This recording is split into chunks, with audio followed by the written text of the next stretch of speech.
everyone, Explometric back here and welcome back to another video. As you can see, introducing to you is the TNT Minecart Strike Cannon. And as you can see, it is fairly compact but easy to also manage. So as you can see, it also incorporates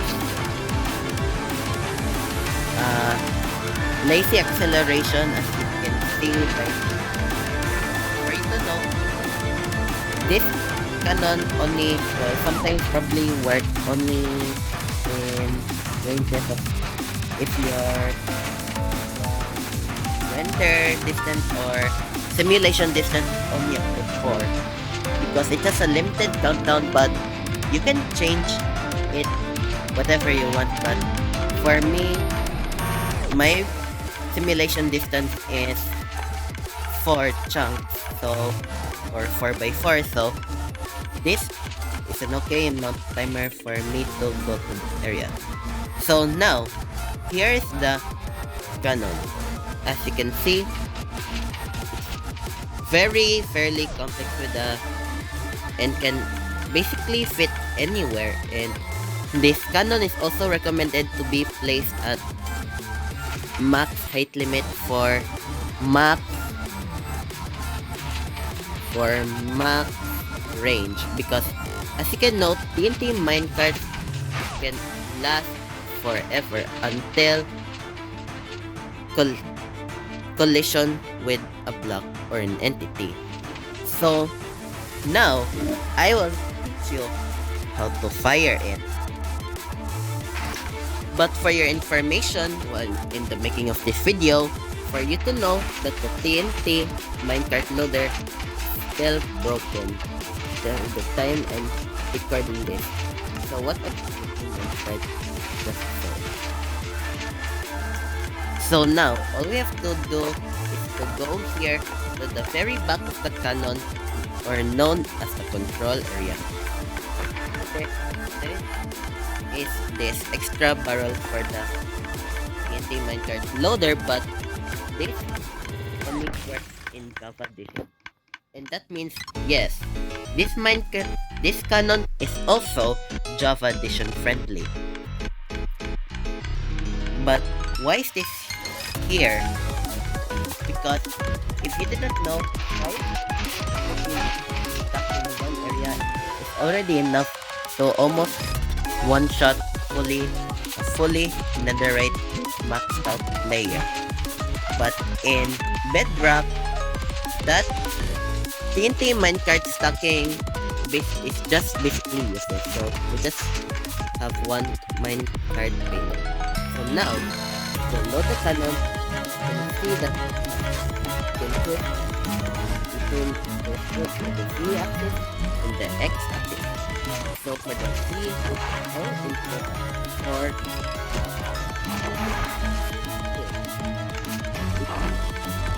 it doesn't matter how much you play or what block you play,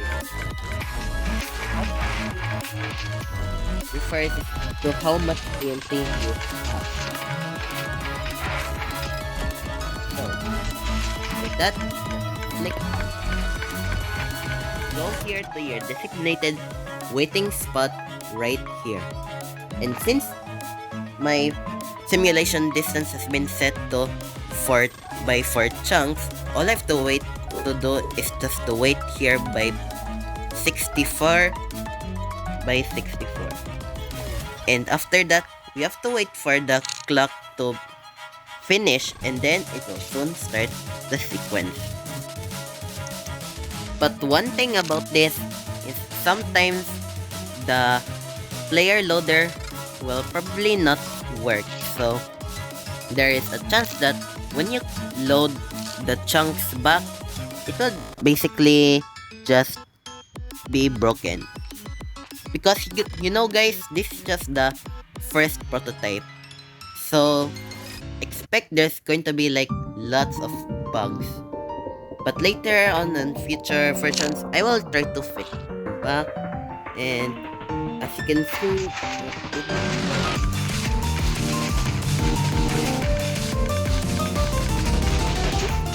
basic example on how it will work. And there.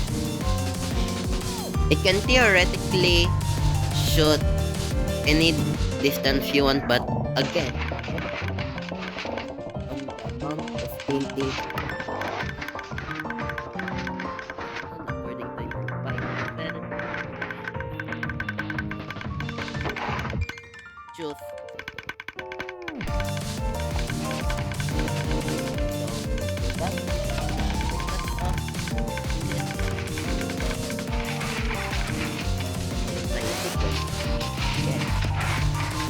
Thank you, Ferex, for the main idea of this cannon. Link to the channel and video below, so as you can probably know why I chose to make this. And so, if you're wondering, this is basically the core of the cannon. Yes, it's just these few pistons with redstone blocks and some observer and distance lines. That's it.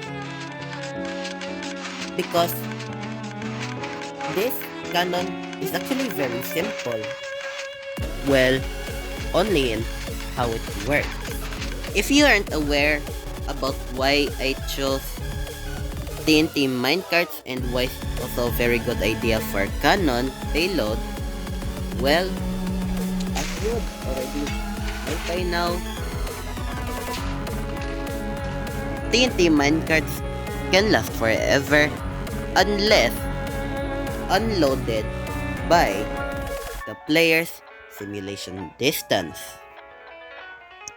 And you're also aware that the TNT minecart will only and always explode when it has reached or has physically touched a block or fastly moving entity.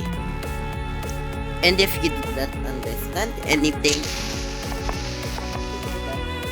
you can also move the TNT minecart using TNT, but I just only used one TNT as an example because I don't have that much time to like stack thousands of TNT for flying, but you can already see that it actually moved, so which means that TNT minecart can actually be accelerated, which means this also works in Java. That means this is also preferably one of my first ever Java friendly TNT cannons. And now what you're seeing in your screen right now is the TNT minecart loader. So this is just basically how it works.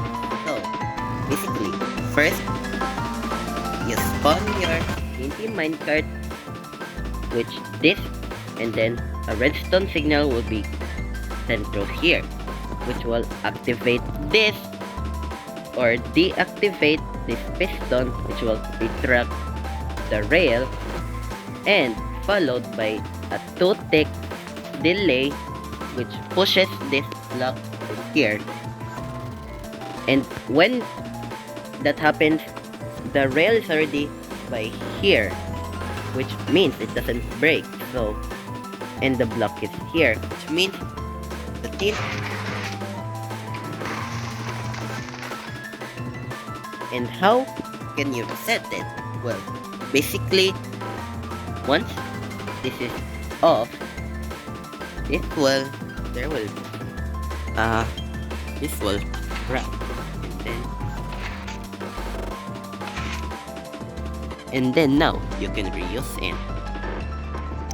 So now what you're looking here is basically the core. Yes, this is actually the core of the cannon, and it's basically not simple.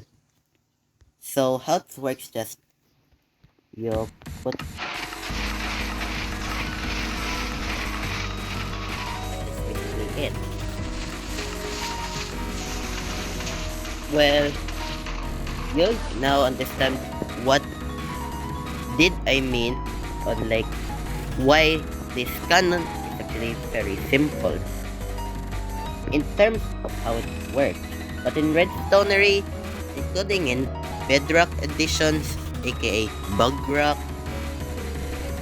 redstone is very hard, including when you're inventing something new. And for you to know where to place the cannon, you can just simply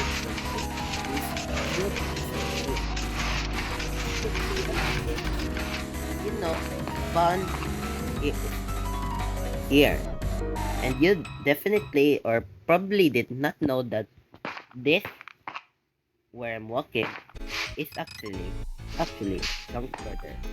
As you can see on my X coordinate it's 1 but here is 0. This means I'm crossing a chunk border. Same applies to here and here and here. Which means the chunk intersection is basically right here. So what that means that the only thing you have to do is to do this. This right here is the chunk intersection. So what you've noticed that right across your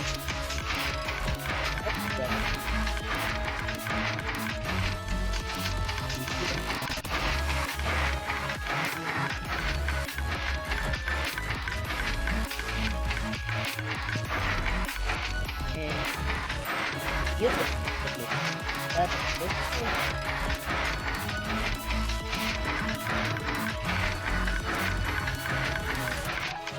shows you